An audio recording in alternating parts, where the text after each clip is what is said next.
اعوذ باللہ من الشیطان الرجیم بسم اللہ الرحمن الرحیم وَإِن تُطِعْ أَكْثَرَ مَنْ فِي الْأَرْضِ يُضِلُّوكَ عَنْ سَبِيلِ اللَّهِ، اور اگر تم پیروی کرو گے زمین میں بسنے والوں کی اکثریت کی تو وہ تو تمہیں اللہ کے راستے سے لازماً گمراہ کر دے گی۔ یہ بڑی اہم آیت ہے قرآن مجید کی جدید جمہوری نظام کی نفی کے لیے۔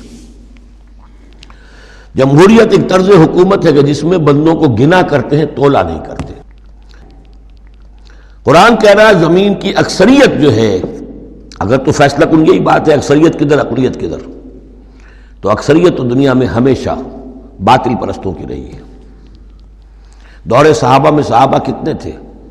پوری دنیا کی آبادی کے حساب سے گنتی کیجئے، لاکھ میں ایک نہیں بنے گا۔ اس حوالے سے غور کریں۔ ان تُطِعْ أَكْثَرَ مَنْ فِي الْأَرْضِ يُضِلُّوكَ عَنْ سَبِيلِ اللَّهِ، اصل بات کیا ہے؟ ہاں ایک جگہ اکثریت آ سکتی ہے، موٹی موٹی باتیں جو دین کی ہیں وہ تو اس بنیاد پر مانی جائیں گی کہ اللہ اور اس کے رسول نے یہ فرمایا ہے۔ یہ لینڈ مارکس ہیں، اس کے اندر اندر مباحات کے درمیان فیصلہ اکثریت کی بنیاد پر کر لیا جائے۔ شراب حرام ہے وہ تو سرو نہیں کی جا سکتی۔ آپ کے ہاں کوئی دعوت ہونی ہے، کوئی تقریب ہے، اب اس میں سوچ رہے ہیں کہ کیا سرو کیا جائے، بھئی شراب تو حرام ہے، اللہ اور اس کے رسول کا حکم ہے، وہ تو سرو نہیں ہو سکتی۔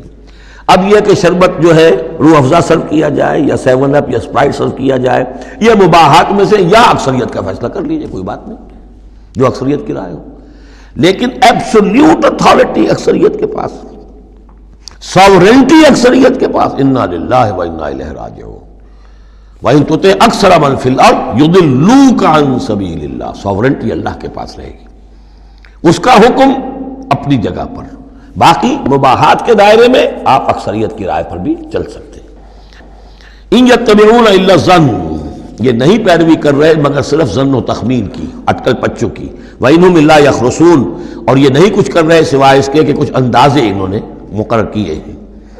ان ربک هو اعلم من يضل عن سبیلہ، آپ کا رب خوب واقف ہے ان سے کہ جو اس کے راستے سے بھٹک چکے ہیں۔ وَهُوَ أَعْلَمُ بِالْمُهْتَدِينَ، اور وہ خوب واقف ہے ان سے بھی جو ہدایت کی راہ پر ہیں۔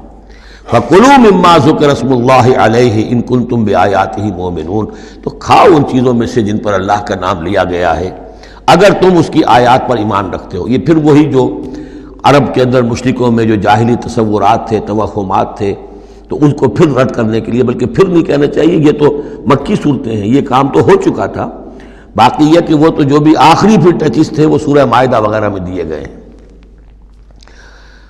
وَمَا لَكُمْ أَلَّا تَأْكُلُوا مِمَّا ذُكِرَ اسْمُ اللَّهِ عَلَيْهِ، یہ تم نے جو بنا لی ہیں چیزیں، اب ان کے اوپر چاہے وہ حام اور صائبہ اور یہ وسیلہ اور یہ وہ کوئی شے اللہ نے مقرر نہیں کی ہے، ان کو ذبح کرو، حلال جانور ہے، اونٹ ہے، کچھ اور ہے، اس کو حلال کر سکتے ہو، اللہ کا نام لو اور کھاؤ۔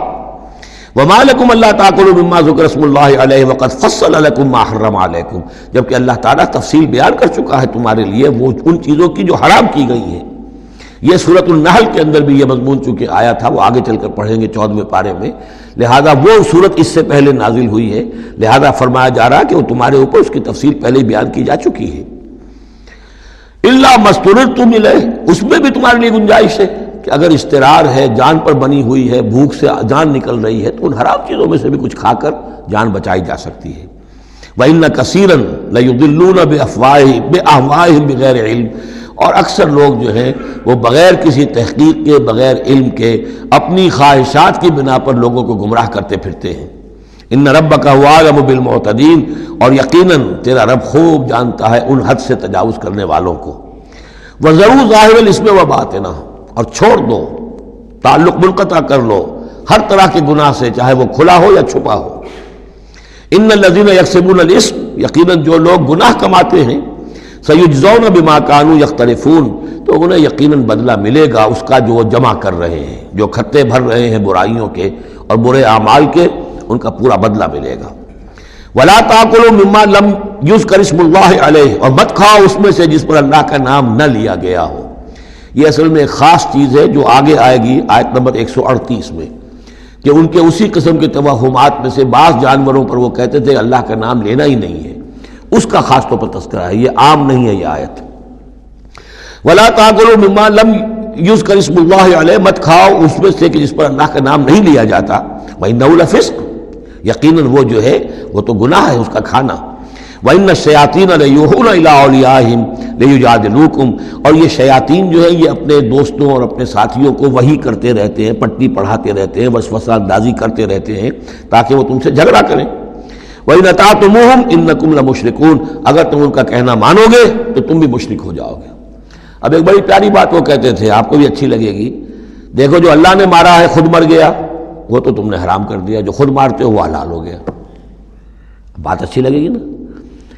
جیسے انما البیع مثل الربا، بیع بھی تو ربا کی طرح ہے، اس میں بھی نفع ہوتا ہے، اس میں بھی نفع ہوتا ہے۔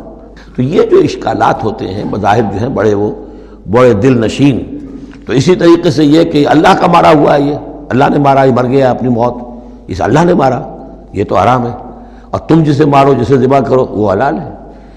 اب یہ بات جو ہے، لیکن یہ کہ تم یہ مجادلہ کریں گے تم سے، یہ ذلیل بازی کریں گے، یہ تمہارے سامنے جو ہے اس طرح کی حرکتیں کریں گے، لیکن تم چھوڑو انہیں، دفع کرو۔ صدق اللہ العظیم۔